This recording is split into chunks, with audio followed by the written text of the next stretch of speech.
ఇతను మగతనమే లేని వ్యక్తి, కామభావనే లేని వ్యక్తి. ఇతనికెందుకు కళ్యాణం?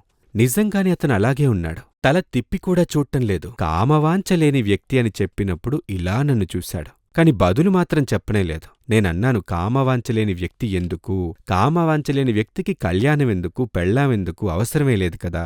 కాబట్టి దీనికి ఏ పరిహారం చేసినా ప్రయోజనం లేదు. దీనికి అప్పుడు వాళ్ళడిగారు, ఏమేం చేయాలో చెప్పండి స్వామీ, వెంటనే మొదలుపెట్టేద్దాం. అప్పుడు నేనన్నాను, లేదు, ఏ పరిహారం చేసినా ప్రయోజనం లేదు. అదేంటంటే, జన్మతః ఒకడు అంధుడు. అంటే అర్థమైందా? అంధుడు అంటే కళ్ళు కనిపించని వ్యక్తి. అలాగని అద్దాలు తీసి ఆ అంధుడికి పెడితే వర్కౌట్ అవుతుందా? వర్కౌట్ కాదు. ఆల్రెడీ నా కంట్లో కొంచెం ప్లస్ పాయింట్ ఉంది. ఈ అద్దాలు పెట్టినప్పుడు, ఈ పవర్ యాడ్ చేసినప్పుడు నాకు 100% వర్కౌట్ అవుతుంది. అదేవిధంగా జాతకంలో ప్లస్ పాయింట్ ఉంటే మాత్రమే పరిహారం వర్కౌట్ అవుతుంది.